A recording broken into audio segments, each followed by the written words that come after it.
చల్లాను వదిలే sir materials కూడా పంపించేస్తున్నాను.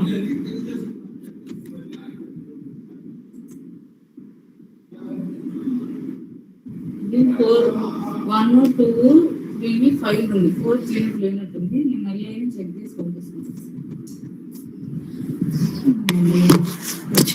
Course file materials old question papers ఇచ్చారు. ఇంకా క్వశ్చన్ బ్యాంక్ ఇవ్వాలి. క్వశ్చన్ బ్యాంక్ షెడ్యూల్ ఉందిలేండి.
Hello.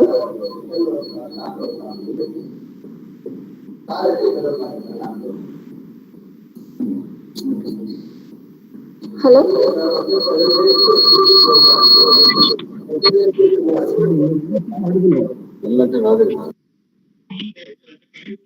Your voice is audible, ma'am.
Yes, sir.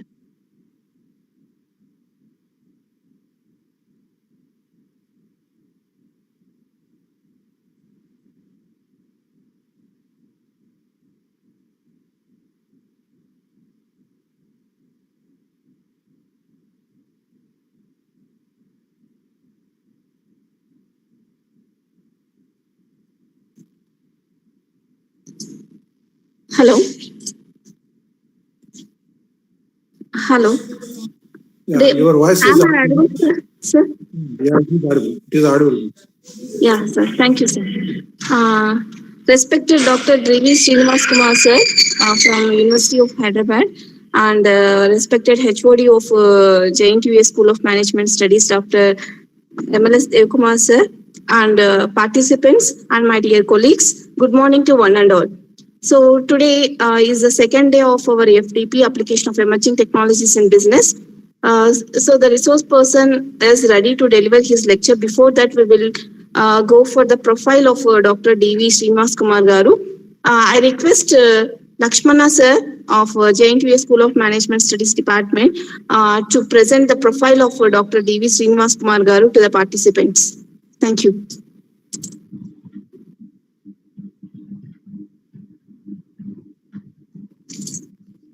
Lakshmana sir.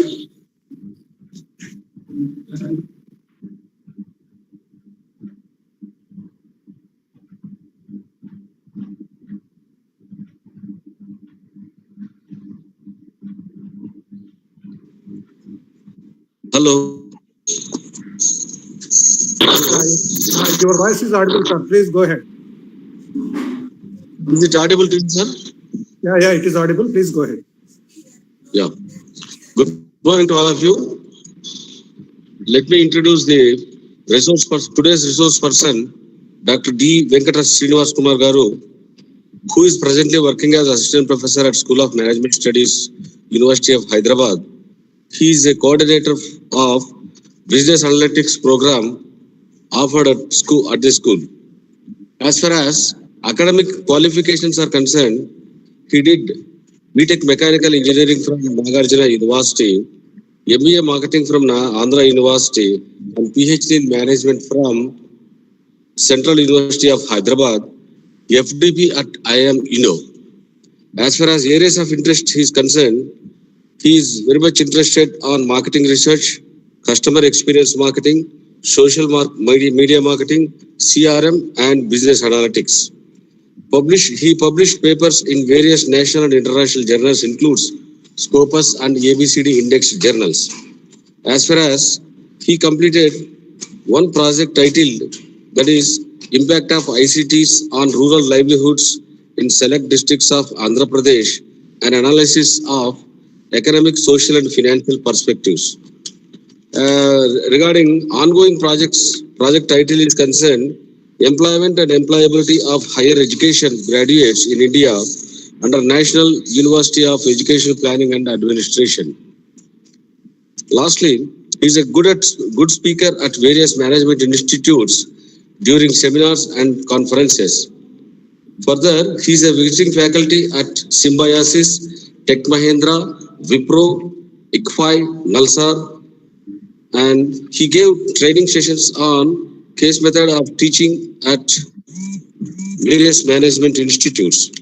Regarding his various rewards and recognitions are concerned, he received Best Excellence Award for performance while working as marketing executive and customer care coordinator at NIIT Network Center, Vijayawada.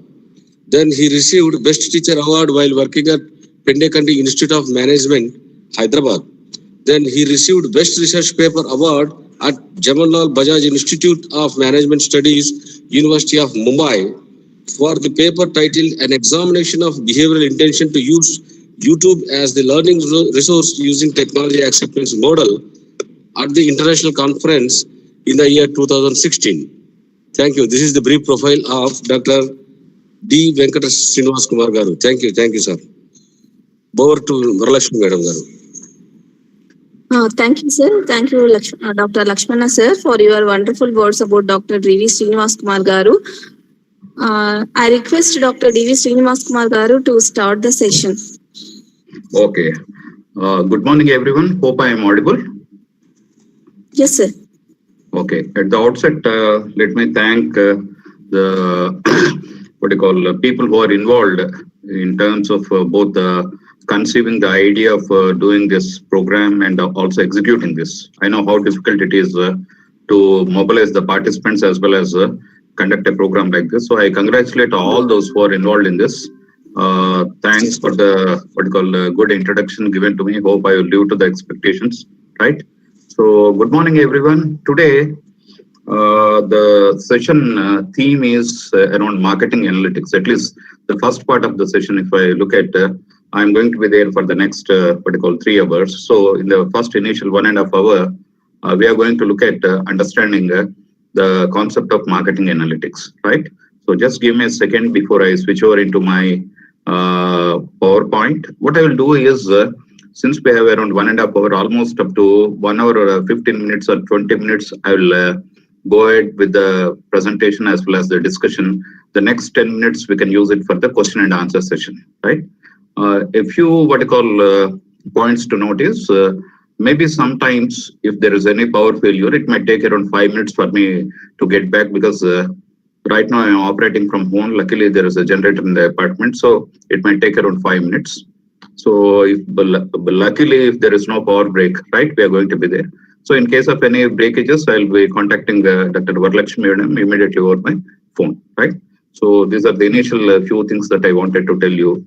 Now, welcome to the world of analytics. I believe yesterday you had a very good introduction to the analytics given by Professor Rajashekhar, sir, right, who is also our colleague as well as currently the PVC at the university. Now, the idea here is when we are discussing about marketing analytics, we try to look at the various applications in the field of marketing. Because when we look at this data analytics part that is there, depending on the area in which we would like to investigate or we would like to get the benefit of the insights, in terms of using the data. We generally call it as either HR analytics, marketing analytics, financial analytics, like that, right? So let me focus on the marketing aspects that are there. So just give me a second. I'll switch over to the PPT. Before that, let me also close my video.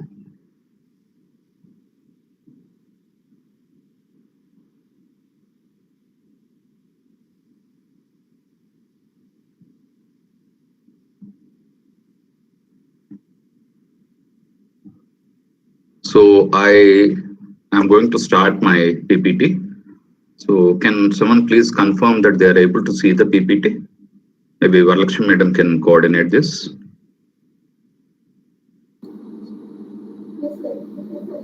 Okay, thank you, right? Now, of course, as I told you, we are looking at the application of analytics in the domain area of marketing, which is going to be quite interesting because all of us in our roles as consumers, whether we teach marketing or not, of course, I'm a marketing teacher. Those who are in the marketing, teaching, they will appreciate even better in terms of how marketing analytics would be useful. Hopefully, by the end of this session, all of us will be able to appreciate this. So let me start with what are the different areas in which we generally look at the applications of this marketing analytics. Now, even before we talk about the term called as analytics, which could be including especially the concepts like data mining and machine learning, which I am sure you could have been introduced. You have been introduced to you. This would have been introduced to you yesterday. So let us look at what kind of analytical methods as well as the analytical measures. That's exactly where we are talking about the metrics are there in the context of marketing. Now, traditionally, if you look at, we say that segmentation is one of the essential functions of marketing because we talk about segmentation, targeting, and positioning.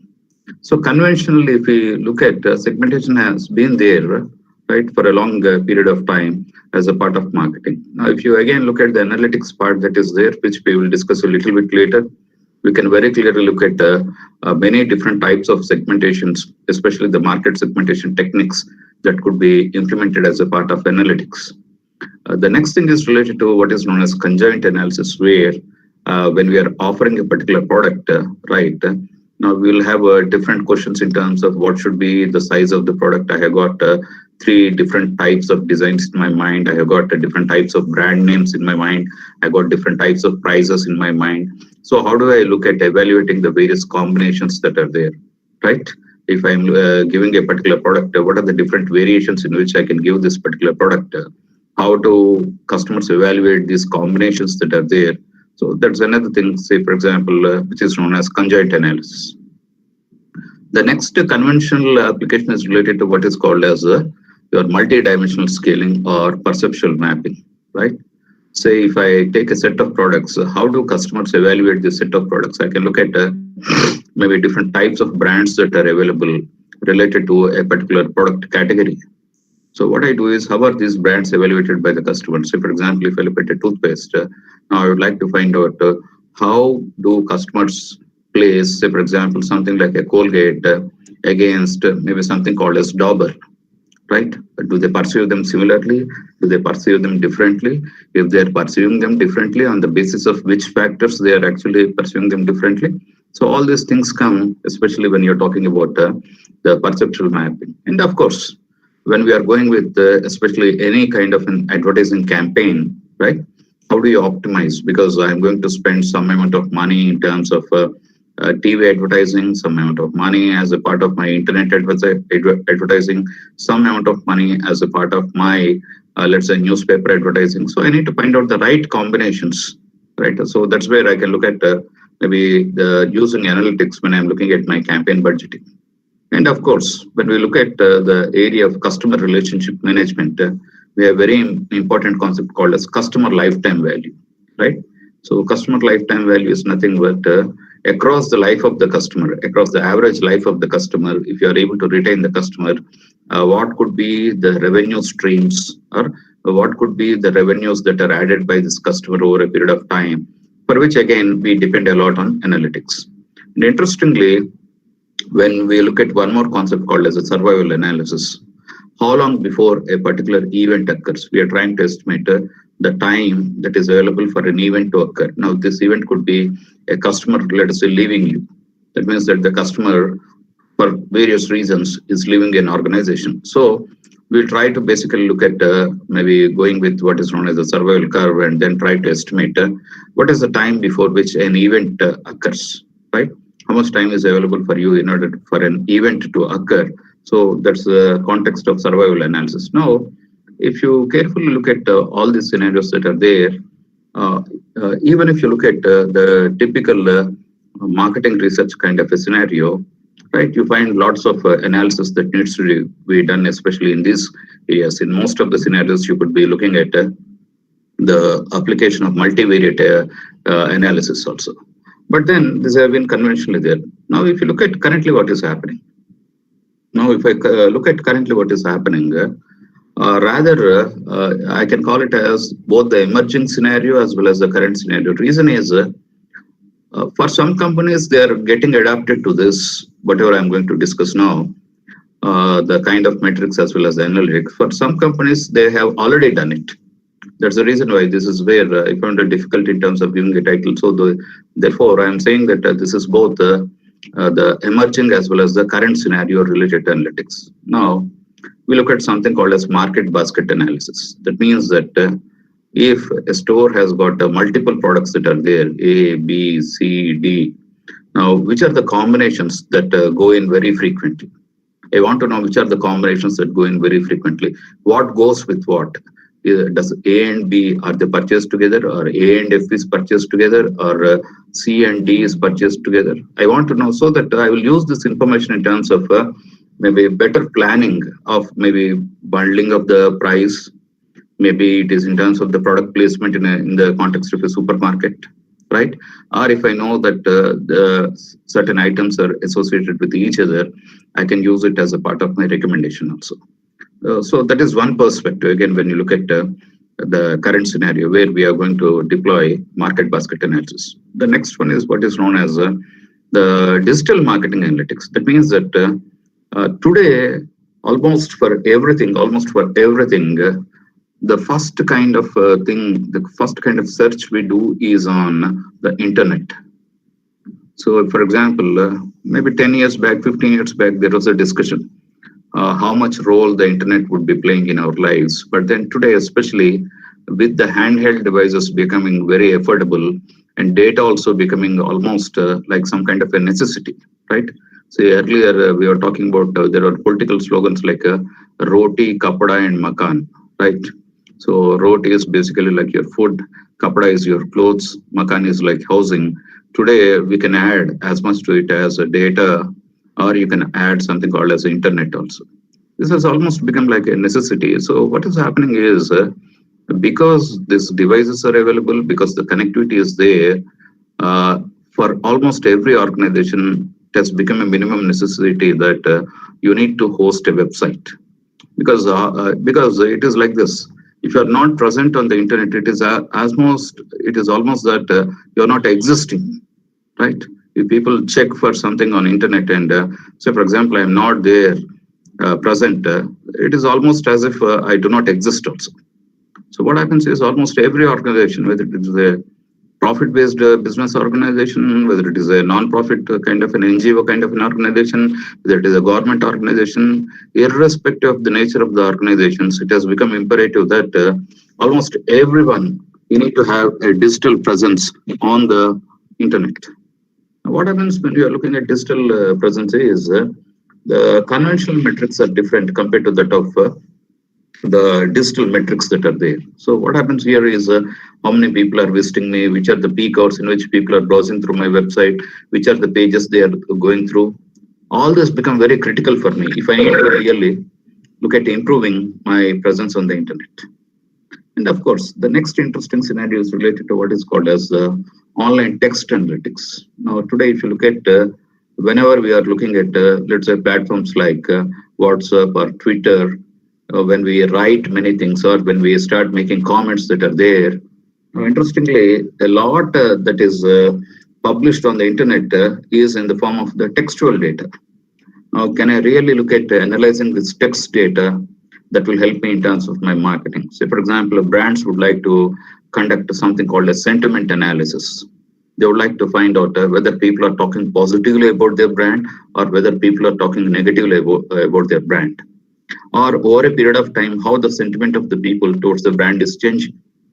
So this is one of the interesting typical examples that is related to how even the text data can be analyzed. The text data can be analyzed in order to get insights and thereby take the corrective action that is there.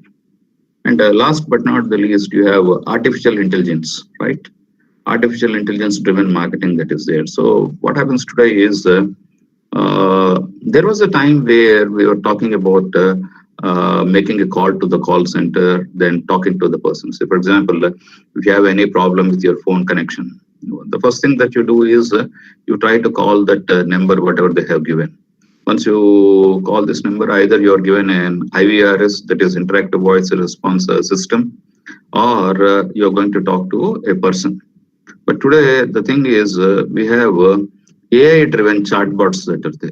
That means here a program will take care of everything, right? It understands what you are typing, or in certain cases, if you speak also, it can understand. The simple example is you could have seen in the Google search box. You can also, with your voice, you can give a command.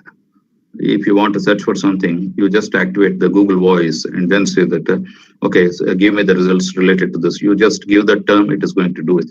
How is it possible? Here, we actually look at the application of artificial intelligence. So when you really look at the artificial intelligence, it is like making machines behave like human beings. You can even find the better examples in the context of, let's say, machine-driven cars. Car itself is a machine. But then when you're looking at artificial intelligence, what is happening here is you have a system that means that there is no human being. There is no physical driver is required for you. There is no need for a driver. So you can look at some of these examples where AI promises a lot in the future, the way we live. Say, for example, maybe 50 years back, no one would have thought that all of us would be gazing at what you call the screens, right? If I look at my mobile phone, so what all I do is in most of the times I'm going to gaze at the screen. But then today, right, if you look at the reality, young, old, maybe even kids, everyone is mesmerized, everyone is using these products that are there. That's how the life has changed. Similarly, artificial intelligence promises a lot of things in terms of the way, the manner in which things are presently being done versus in the future how things are going to be done. Of course, the development is still on, but then it offers a lot of promise. Now, when it comes to marketing, we already have certain applications related to the application of AI in the domain of marketing. Now, what we'll do is, now step by step, we'll look at each one of this. We'll start with the conventional ones, then we'll go to the contemporary ones, and then we'll have a clear-cut understanding in terms of the way marketing analytics is going to help to derive better value from the data, as well as maybe it's a pointer towards the future in which into how maybe we need to design the courses also. When we are designing the courses, say for example, today, if you really look at some of the changes that are there are certain universities, there are certain what you call institutions that have immediately what you call ramped up their existing curriculum or syllabus to basically prepare the students for the future, because the kind of environment in which students are going to work once they pass out from the university, whatever they have studied should be relevant to the working environment that is there. So for us also, especially for teachers also, there's a lot at stake, right? Because when outside things are changing, maybe we also need to change. Say, for example, if we look at our own teachers, when we have done, I believe that most of you are faculty members here, when we were doing our MBAs also, there was no widespread usage of computers. Especially I'm talking about prior to 2000. I did in 95 and 97.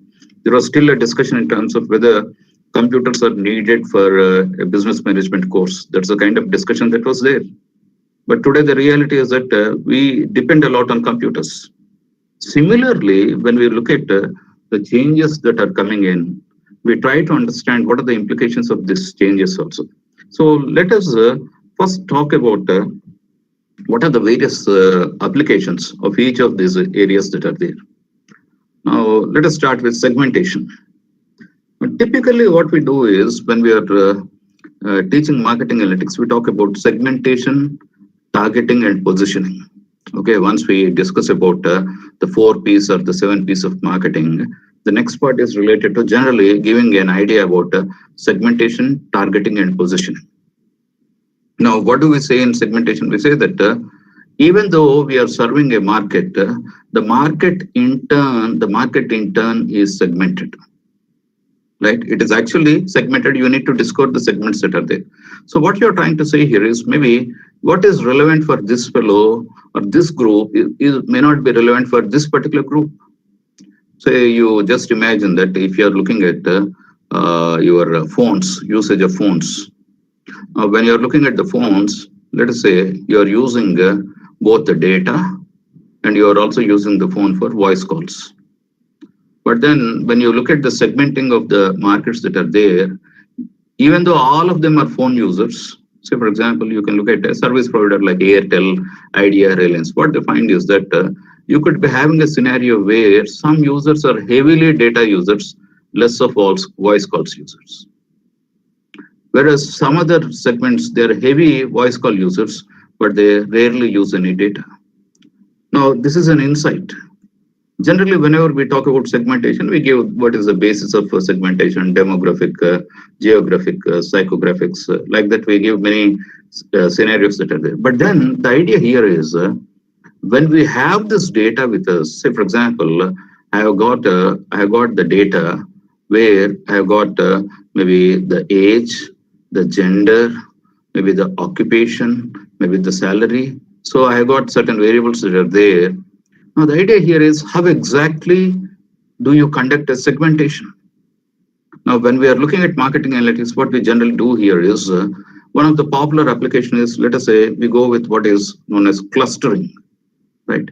So what we do is, say, if we are having this data, we run what is called as a clustering algorithm. Then we realize that, okay, how do you cluster? So basically at this point of time, when you're talking about the clusters that are there, clusters are generally based on the distances between the objects. Whenever you're making these clusters, here in fact, you can see a beautiful example where you find some red dots, you find some blue dots, and you find some green dots. So clusters exactly, they are not sitting on each other, they're spread also, but then you find that, okay, they're more densely here. They're more densely here. Similarly here, when you look at the most of the density comes here. So what is happening here is we are actually looking at a scenario as to how to do this segmentation, right? So as a part of the marketing analytics, when we run a segmentation algorithm, right, then we realize that, okay, to conduct this segmentation, I need to basically look at the concept of distance, right? Say, for example, what are distances here? When I look at a distance, now people will tell me that when you put the points in a space, your Euclidean distance is y2 minus y1 whole square plus x2 minus x1 whole square. Now you see this. What is happening here is you're not just, see, these are all the things that we know at the level of the high school when we studied our geometry. But then when we are talking about the distance, this is how we try to get an idea about the distance. Now someone will come and tell me that, sir, how do you look at the distance? Distance, is it a straight line? Yes, I said that Euclidean distance is a straight line. Now, what about if you're, let us say, looking at a scenario where you're in a city, you can't fly from point A to point B. So what you need to do is maybe you need to walk like this. You need to walk like this, first of all, vertically. Then after coming here, you need to walk from here to here. Now comes the concept of what is called as a Manhattan distance, where you say that distance is equal to absolute change in the y, that is y2 minus y1, absolute change, plus the absolute change in x. So suddenly what happens is like that, you go further, you find something called as the Jacquard distance, this, that. So interesting scenarios here are, what happens is, when we look at the application part of it, how it is exactly done. The idea here is we are not leaving it to someone, but rather we are trying to do it by ourselves, because we are not trying to be experts as far as geometry is concerned, but then we are looking at the application of that part of geometry when we look at the segmentation process. Similarly, I can look at discriminant analysis. Now, if I'm given what I call a set of objects, how can I find out the groups? If I'm looking at, let's say, simple discriminant analysis, I try to find out the line which is going to separate this into, let's say, two groups that are there, right? So that is again another concept where if you're given certain objects that are there in a space where there is an x-axis and there is a y-axis, if you're trying to look at the z-axis, right? Can I project these points in such a manner that these could be divided into two groups A and B, so that I'll say that now this particular line, whatever is there, is the best line that separates these two groups that are there. Similarly, I believe most of you would be knowing about factor analysis. When factor analysis, what we generally try to do, if I got multiple variables, right? So I try to group these variables into factors. Let's say someone has given me some 7 variables. Now, if I'm able to conduct something called as a factor analysis, what I can do is maybe I will say that V1, V4, V6, they belong to one factor. The underlying dimension is the same. So V1, then V4, and V6 are gone. Then I will say that, okay, V2, V3, right? V2, V3, V5, and V7, they belong to another factor. So this is factor 2. So what I have done is the total 7 variables, whatever are given, I'm able to reduce this into 2 factors. But then, can I do the same thing on the objects? Then it becomes segmentation.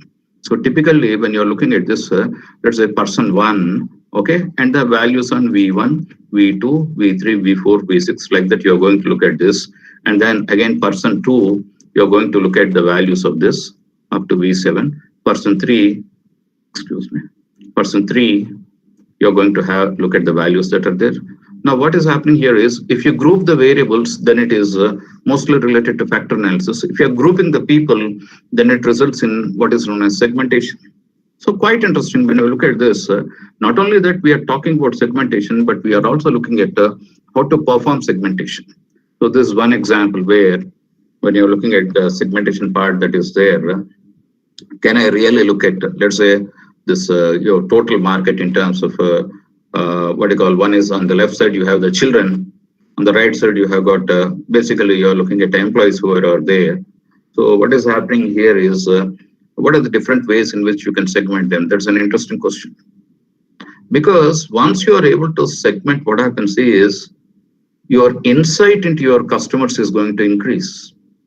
You know very clearly, if you can apply the logic, you know what is relevant for one segment may not be relevant for another segment. Or you can also see how maybe 2 segments are similar in one aspect, but dissimilar on the other aspect that is there. So interesting scenarios when you really look at how you can use these concepts in your marketing. Say, for example, in this case here, you can find occupation is there, and then income is there. Remember, occupation is different, income is different. Right? Based on your occupation, right, you can become called as a professional, semi-professional, or a tradesman, right? Unskilled labor. Then when you're looking at your income also, low income, medium income, upper income, does it give me a good idea in terms of the demographics that are there? Quite interesting. Now, let us look at the conjoint analysis at this point of time, right? Hope you are able to follow, all of you. Any one of you can please respond, or if you have any doubt.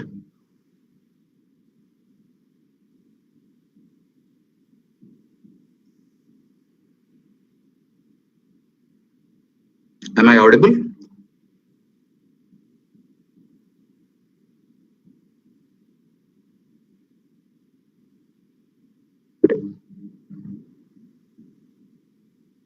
Okay, I'm on the full screen mode, so let me just check the chat box. If you're unable to see, just give me a second.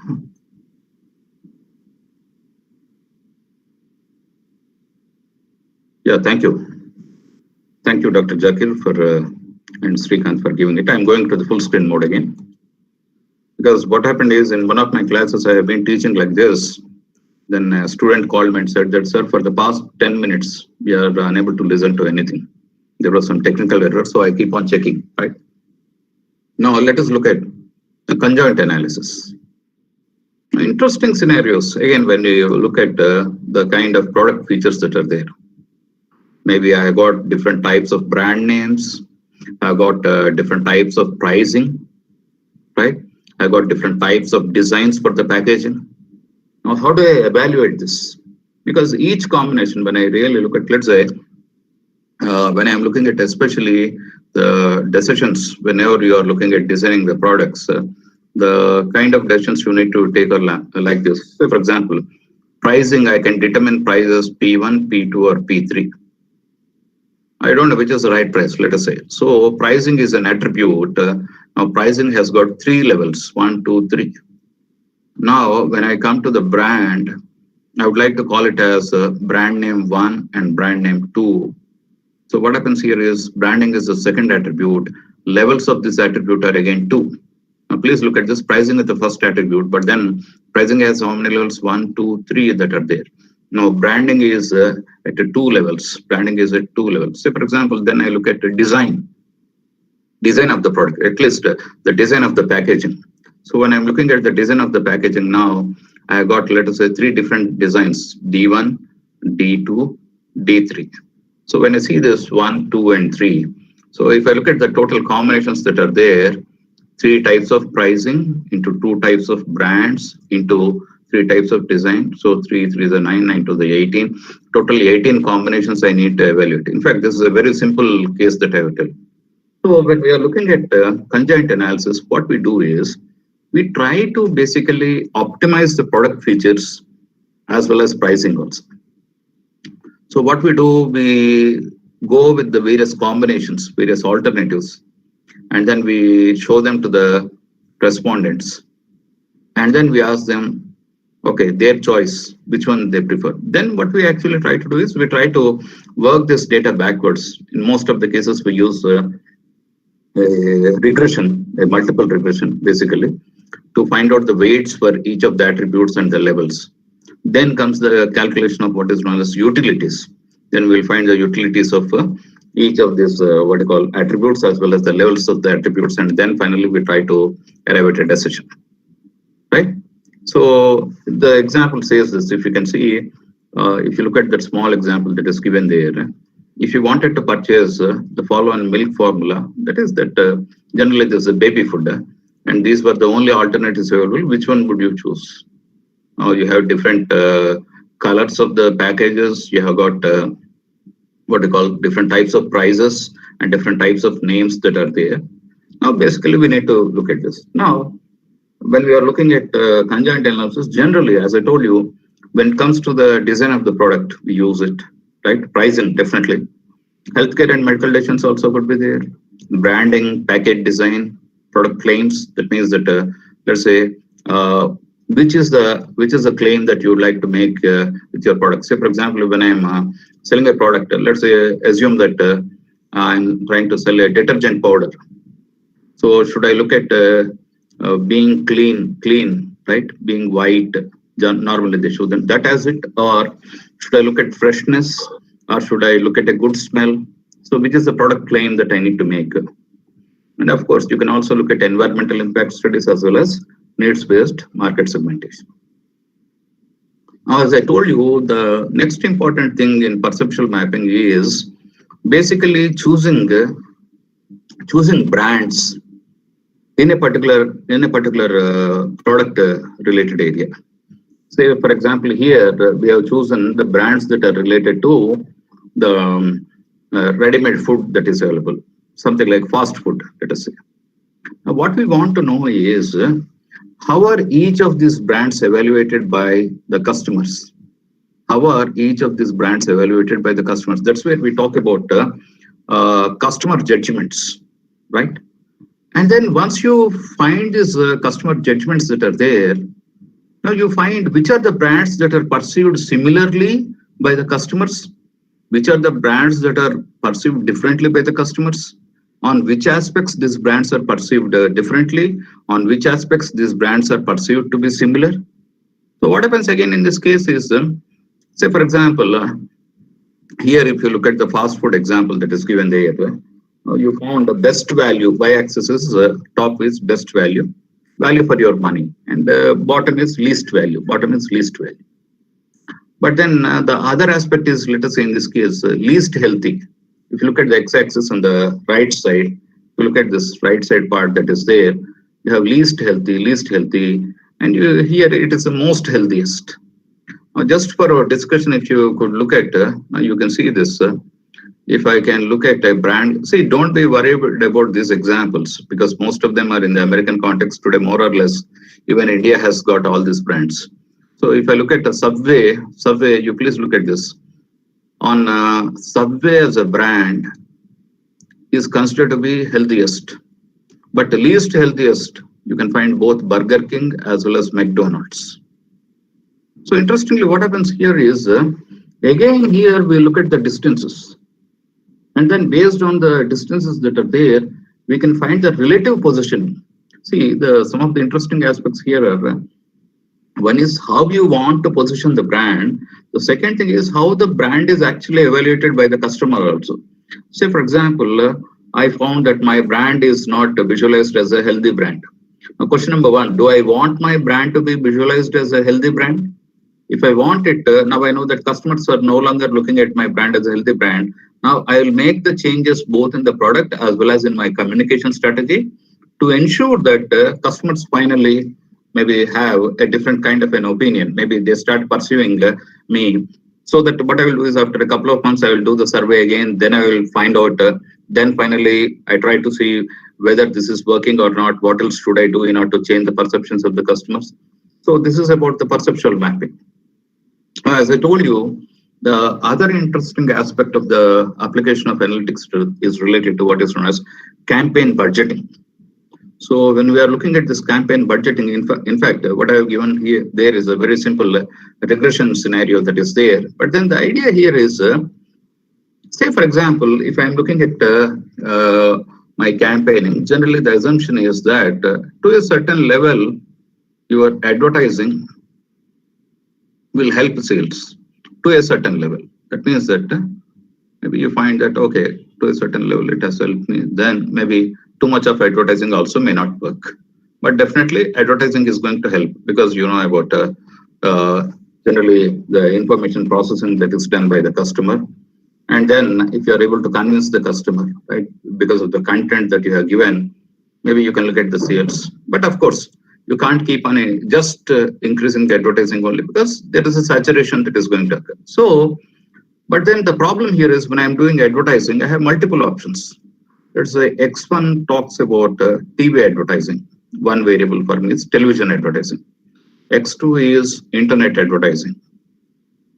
X3 is, let's say, print-based advertising. It could be newspaper, it could be something else, right? Similarly, X4 could be maybe outdoor advertising. Now, what happens here is when I look at the different options that are available, now I'm trying to see whether the sales, why is my sales?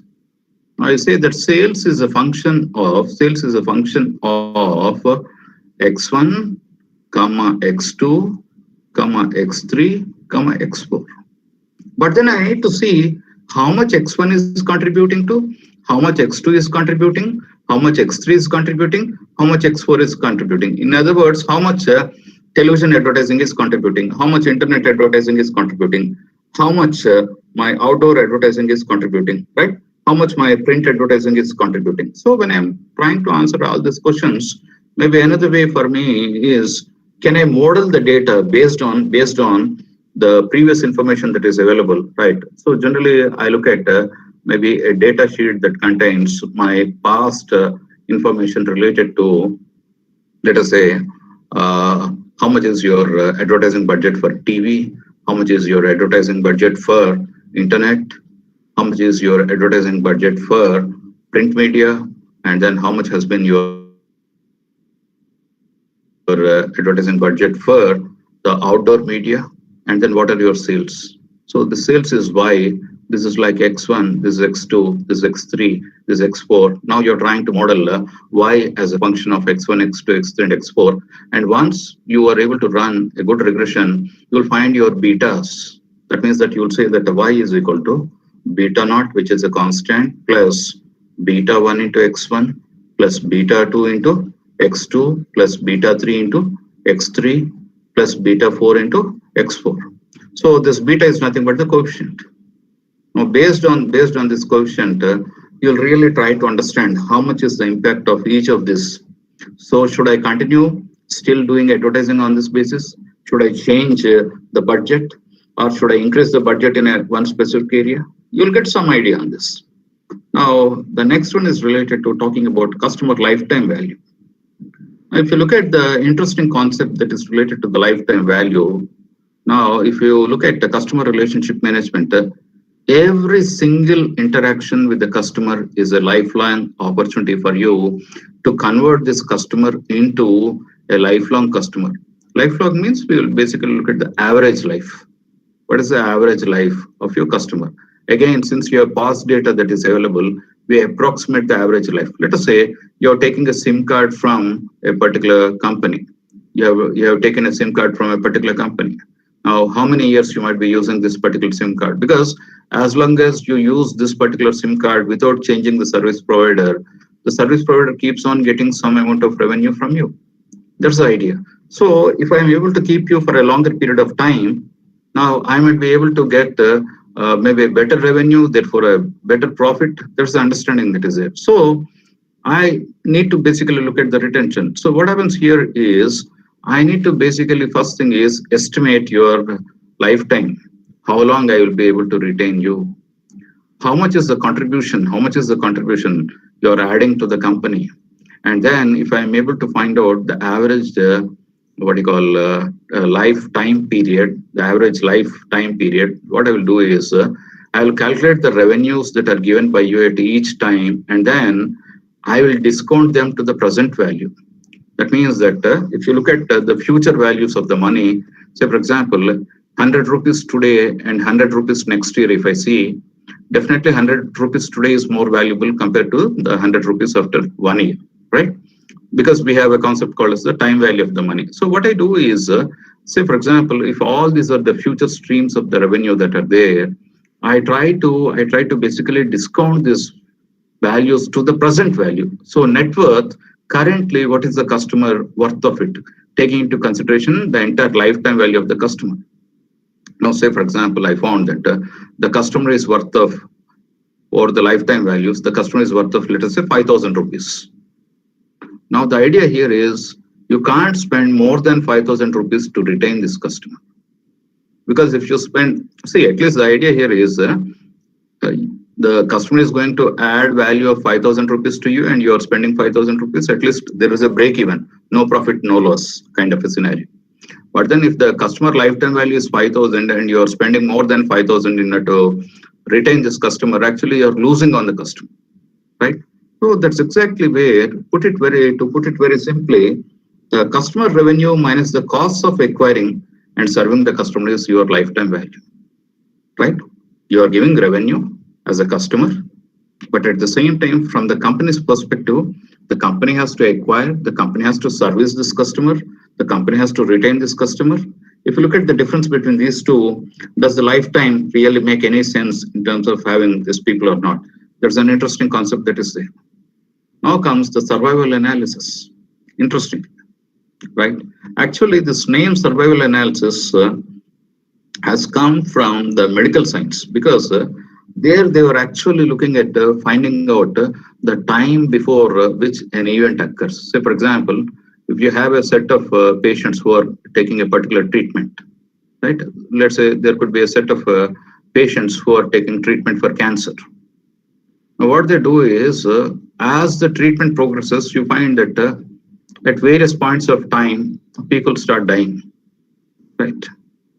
So based on this data that is available, they check the probability. What is the probability that a person will live beyond this point?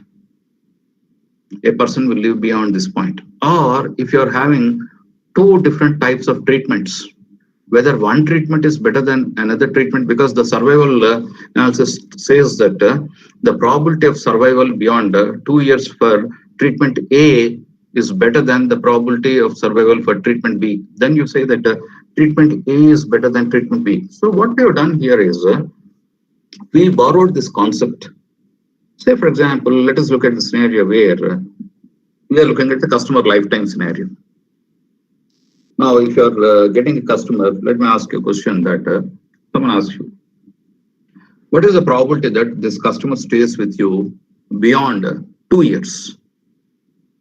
That means that what do? You also have the data of your customers. Thanks to the data, today you have the data that is available to your customers. So when you see, as you start looking at a set of customers and then go with the survival analysis, you'll find that, okay, my survival curve is going like this. Okay, by the time it is this, I lost around 40% of my customers. Now I know very clearly, maybe here I lost 20% of my customers. So for a given set that is there, what we basically look at is we keep on trying to estimate the time for an event to occur. Now it need not be only for a time for an event to occur in terms of only losing the customer. You can also predict when the customer is going to make the next purchase. When the customer is going to make the next purchase. These kinds of events, whatever are there, we try to basically predict the occurrence of the event. Now, what happens is, as a result, the output from survival analysis, you can feed into various forms of customer lifetime analysis. Now, you not only that you are looking at the lifetime of the customer, you are also having a sound idea in terms of the levels of probability of the survival up to that particular level that is there. So what happens here is you have a better understanding of the customer life cycles. You have a better understanding about the customer value that is there, right? So quite interesting if you look at. Now, how do you check the survival? Generally, survival is calculated by the probability, right? So survival probability is calculated as number of subjects surviving divided by the number of patients at risk. Say, for example, if I start with the same scenario with respect to my customer analysis, I can draw a graph like this where when I started, I have started with 100 customers and I'm keeping track of these 100 customers. Then say that by this point I had 50 customers. Now the probability, or at this point of time, I had 80 customers. So what happens here? The probability of survival up to this point is 80 by 100, that is 0.8. The probability of survival here is only 0.5. And if someone asks me a question in terms of what is the probability of survival, if I have only 10% remaining here, I say that, okay, sir, the people surviving up to this particular level, or the customer staying with you up to this particular level is very weak. You just have 10% chances, 0.01 is what I'm talking about. So what happens here is we are going to use knowledge. Of course, this is in a very simple manner. Otherwise, there are various ways of actually handling this data, the kind of assumptions that are made, the kind of assumptions for the model, right? We go with the analysis of this completely. This is what is known as survival analysis. Now comes the most interesting part, especially in the context of the new age data analytics. We have this scenario called as market basket analysis. So if you look at the market basket analysis, what we are trying to say here is, if I have got a set of products as a customer, right, I am trying to look at the what you call customer basket. So this assume that this is a customer basket. Now, what are all the products? A, B, C, Z, X, Y. What are all the products these people have purchased? I'm trying to look at them. But then the question here is, which are the most frequently occurring items that are there? Whenever these customers are buying, which are the most frequent combinations that are there?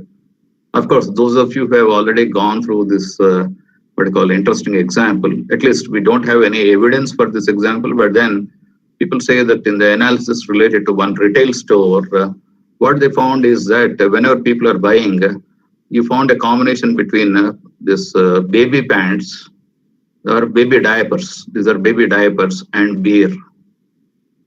You see this beer and baby diapers. So when they analyzed the data that was available with them, they found that in most of the scenarios, this baby diapers and beer is the most frequently occurring combination.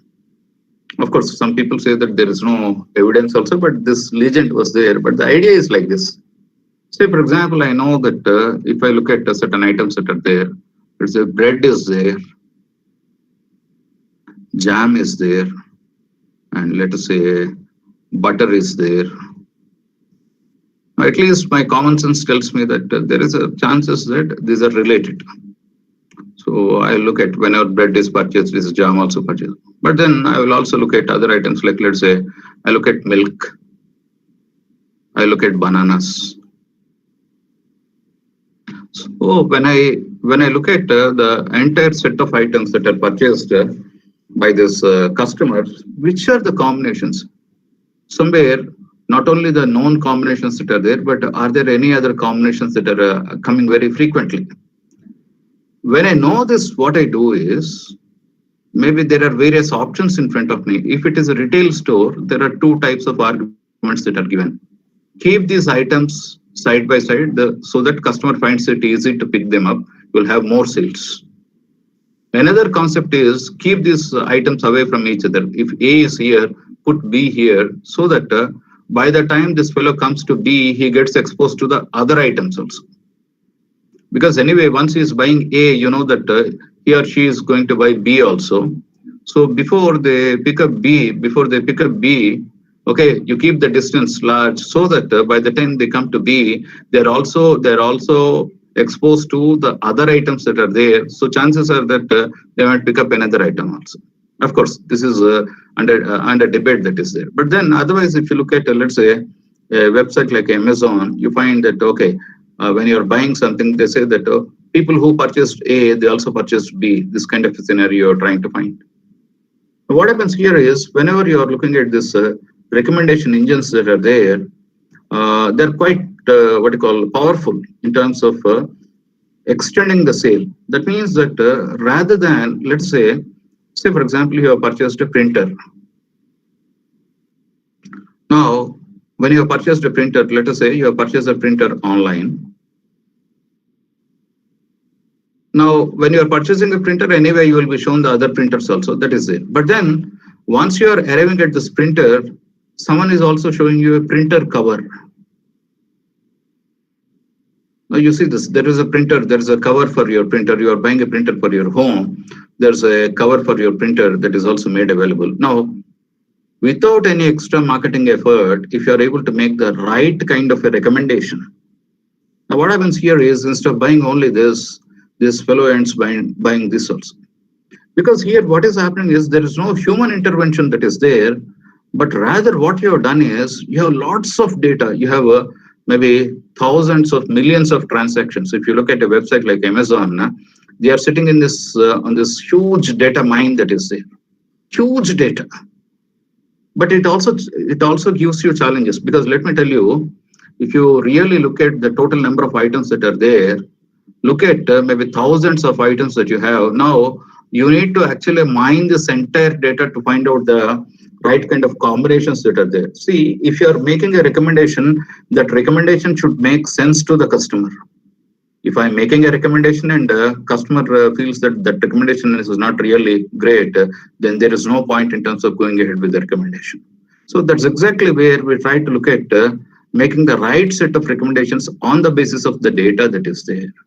It cannot be some kind of a recommendation just made out of chance, but rather it should be a recommendation that is made by keeping into or by taking into consideration the previous purchases by different customers. Then you find which are the most frequent items that are there, right? So again, for this, again, the backend is related to the mathematics. So for example, if I'm looking at this particular example that is there, where ABC, ACD, BCD, ADE, BCE is there. Say for example, these are the things that are there, A, B, C. This is a very small example where we have only 5 items. A is one item, B is one item, C is one item, D is one item, E is one item. So when I look at these items, what happens is there is a market first transaction. Can you see this? Can you see this? I believe you are able to see this. This is the example that I'm looking at. First basket, I'm looking at or rather second basket. then I look at the third basket, then I look at the fourth basket. Total, we are looking at the 4 baskets that are there. Now you see this very clearly. When I'm trying to work with the data here, when I'm looking at the first basket, A is there, B is there, C is there. D is not there, E is not there. Similarly, when I look at the second basket, A, C, and D, A is there, C is there, D is there. There is no B, there is no E also. If I look at the third basket, A, D, and E, A is there, D is there, E is there. There is no B, there is no C also. Similarly, when I look at the last basket that is there, B, C, and E, B is there, C is there, there is no D, there is E that is present. So here again, when you look at this fourth basket, A is not there, so A is 0. So we come up with the construction of what is called as a sparse matrix. Now, leave the technicality part aside, but then if you carefully look at, we'll find the combinations that are there. If I look at what is coming most frequently with A, what is coming whenever A is there, which is the other item that is there, you're going to get some kind of an idea that is there. See, total number of times A is appearing, total number of times A is appearing, if you look at all the transactions, A is appearing 3 times, B is appearing only 2 times, C is appearing 3 times, right? And D is appearing 2 times, and E is appearing 2 times. Now, what we'll do is, if you look at the total number of transactions, you find that for A is appearing 3 out of 4 times. That means that we call it as what is called a support for A. This is used by support of A is 3/4, which is nothing but 75%. Now, the question here is, someone can ask me, can you really calculate the support between A and C? So how many number of times A and C are coming? Now I'll see. Whenever A is there, C is there, 1. Whenever A is there, C is there, 2, right? Whenever A is there, C is not there. So out of 4 times, there are 2 times. Whenever you are looking at out of 4 times, right, in the total transactions, 2 times these are coming together. Similarly, you can start looking at doing this. Of course, I will not get into the what you call in-depth analysis at this point of time. There are things called as support. There are things called as confidence. There is also one more metric called as lift. Now, the best part is when you are doing this analysis, you need to feed in this data into an algorithm that will give you the results that are there. Because you might be wondering, sir, just for 5 items, A, B, C, D, and E, right? You started drawing this matrix and other things. But in reality, a shop will have minimum 100 items. 100 items, even a pawn shop will have, a small roadside pawn shop also will have 100 items. So if you look at something like Amazon, it will be dealing with thousands of items. That's where again the computing power comes into the picture. If you are able to feed in all this data to in fact, this could even sometimes be qualified as what is called as a big data also, if you're looking at many levels of transactions, because millions of customers dealing with millions of products. So if you look at the reality part, millions of customers dealing with millions of products, you look at the combinations that are there. Here, I just look at 5 products, A, B, C, D, E, and 4 transactions, 4 customers only. I looked at only 4. So 5 into 4, 20. But then when you're having thousands of transactions and thousands of customers, the idea here is your computing power as well as your algorithms, they're going to help you in terms of giving you the insight from this data. So this is one example.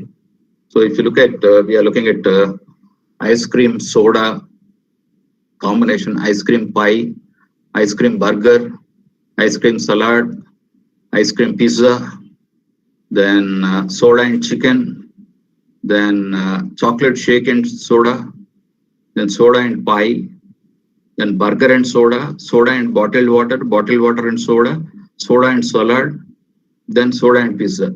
Interestingly here, if you look at in certain cases, most of the scenarios, when you really look at the measures in terms of what is called as a support and confidence is there, at least you can say that here, I can find a lot of connectivity. I can find a lot of connectivity between ice cream and soda because I have got good confidence as well as reasonable support and a good lift that is there. Similarly, whenever you look at, either it is soda followed by ice cream or ice cream followed by soda that is there, you have really got a good support that is there. Does the purchase of ice cream lead to soda is an interesting question. Similarly, we'll also ask the reverse question as, does the purchase of soda lead to the ice cream also? Whenever ice cream is there, do you get soda? Second question is, whenever soda is there, are people buying ice cream? What they found as far as this data is concerned is, whenever ice cream is purchased, definitely there is soda. But whenever soda is purchased, only 1/3 of the times ice cream is purchased. So you can really look at the kind of combinations that could be coming up that are there, right? So interesting data, interesting analysis that will give you insights. We are not talking in air, but rather we are talking on the basis of the data or the information that is available with us. Now, one more interesting scenario. If you look at especially this Corona time, people got introduced to what is called as an OTT platform. So if you look at OTT platforms that are there generally, right, you have Netflix, then you have Amazon, you have regional channels like AHA, right? The Telugu one is there, no? So what is happening here is, if you again look at the viewing part here, there is an interesting scenario here. Interesting scenario here is, how do I recommend movies? How do I recommend movies? Say, for example, one case. The same also, when you're looking at recommending products also, right? Now you look at this here. In fact, a person A is there and person B is there. Now this fellow has purchased this fellow also purchased this. Now this fellow purchased this second item, this fellow also purchased the second item. But then this fellow purchased the third item. So can I recommend this to this fellow? Because the commonality is there. Here you are basically recommending. Now there is a lot altogether a different kind of an analysis called as collaborative filtering, where we look at the similarities between the people in order to make the recommendations. So as I told you, if you're looking at Amazon, YouTube, Netflix, they use collaborative filtering as a part of their recommendation systems. That means that movie recommendation, product recommendation, video recommendation, right? You can use this technique to build recommenders that give suggestions to a user on the basis of the likes and dislikes of the similar users that are there, right?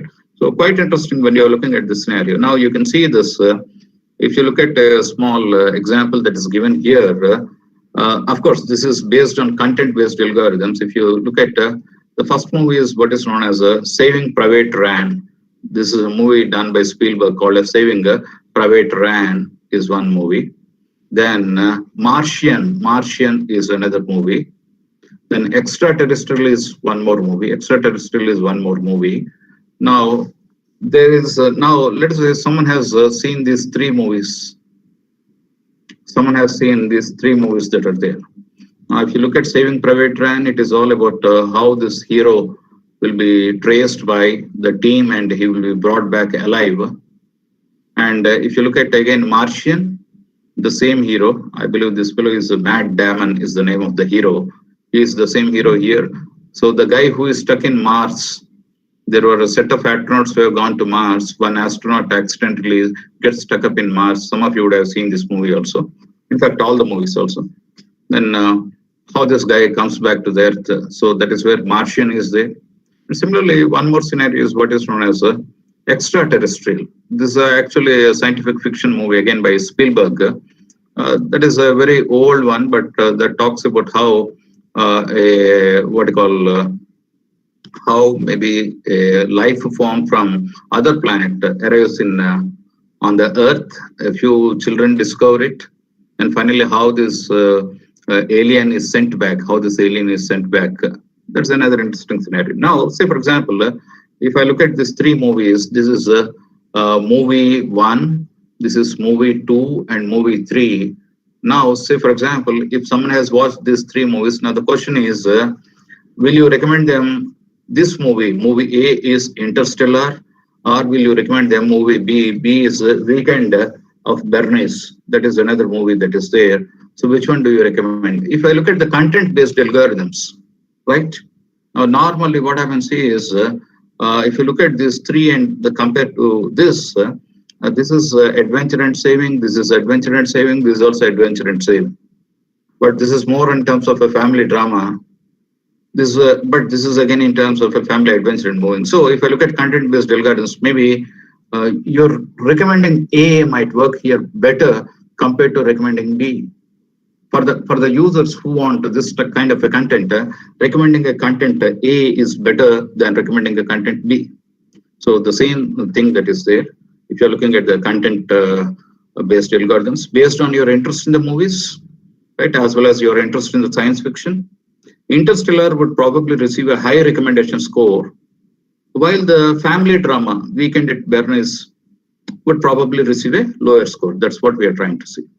So that's what we are again saying here. Like I said, if A and B are similar, A likes 1 and 2, B also likes 1 and 2, and A has purchased the third item, then you are also going to recommend the third item to the B. So that's where we are talking about the collaborative filtering that is there, right?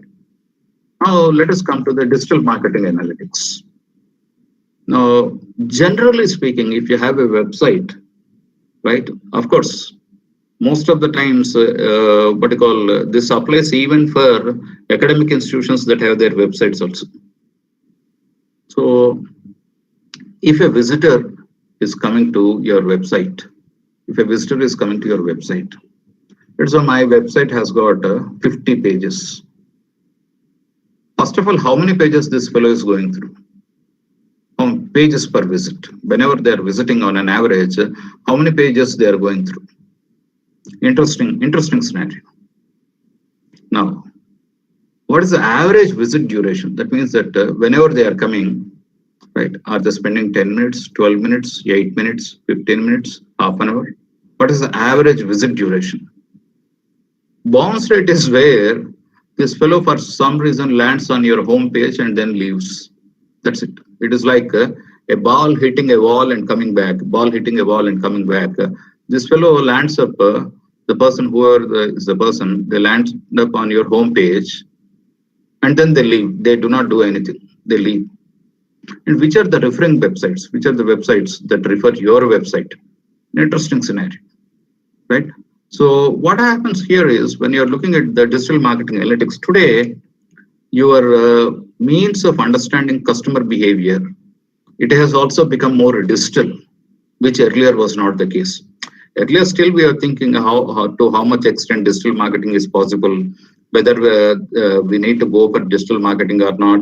All the people do not have computers. But then what happened is, especially the game changer is a smartphone. Once the smartphone has come into the picture, in fact, I remember maybe 5 years back, I might be needing a computer to check my email. Now today, checking email in real time is not a very great thing because just you have a handheld device that is your mobile phone. Look into your mobile phone, almost real-time updates are there. Your banking is done through your mobile phone. Your payments are done through your mobile phone. So this is the context in which we are looking at digital marketing analytics. What we are saying is we can't afford to neglect the one is if you don't have any presence on the digital media, that's a warning signal because presence has to be there.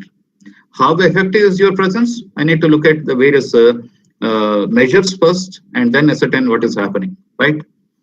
The next part is related to, like I told you, let's say we are looking at online text analytics. So when you are looking at the text analytics that are there, say for example, whenever people are giving their opinion or whenever people are writing their comments that are there, say for example, someone is talking about a device which plays maybe music, right? A device that plays music. Now, people are talking about features of portability, sound quality as the high-rated features.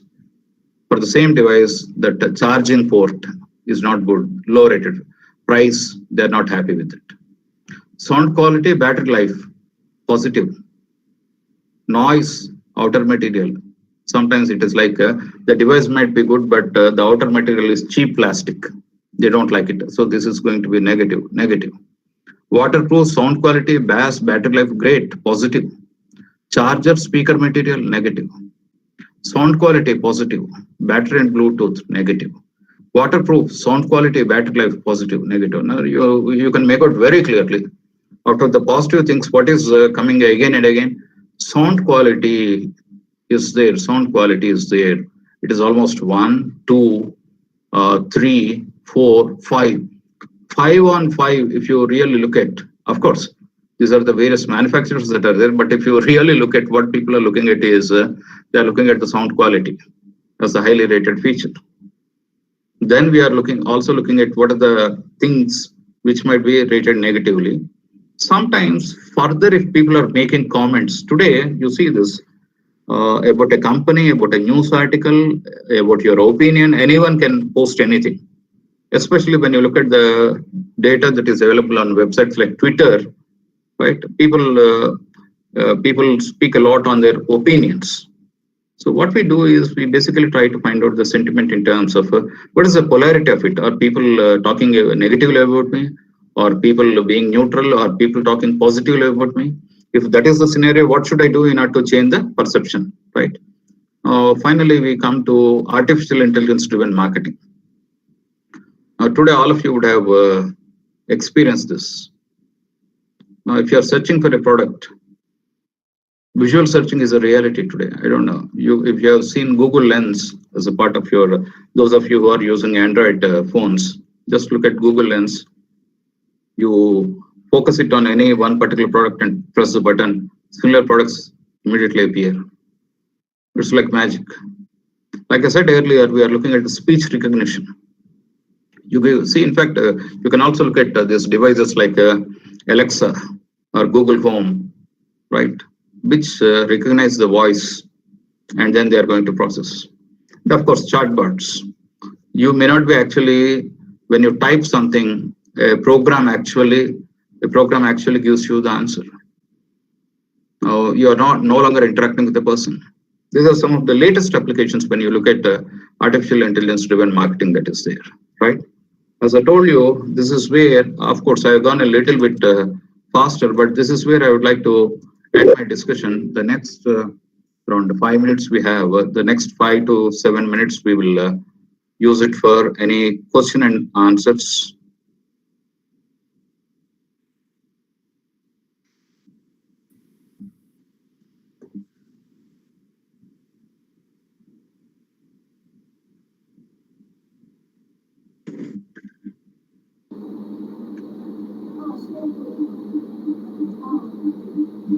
Maybe someone from what do you call the organizing committee can moderate. Yes, sir. Participants, please post your questions in chat box. Otherwise, unmute yourself and you can give your questions.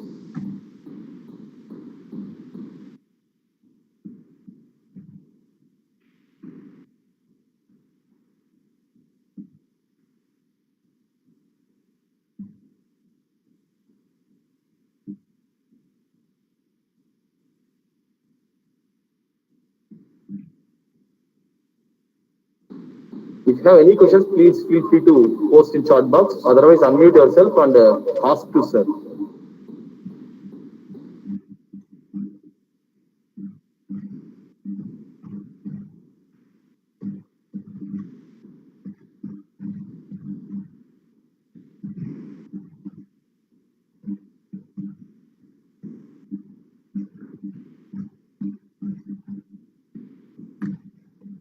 So, sir, it seems right now they are not in a mood to ask any questions. So, what we'll do is, any questions?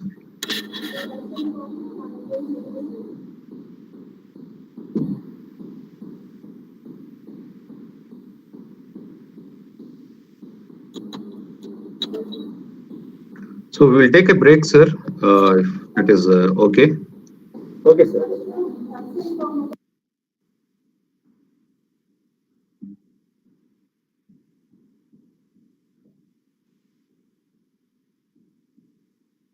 So we'll take a break and come back at 11:45 for the next session. Actually, the break time is from 11:45, sir. Pardon? So we'll go for a break of 15 minutes, sir. 11:40 we are coming back, right? Yes, sir. Thank you, madam.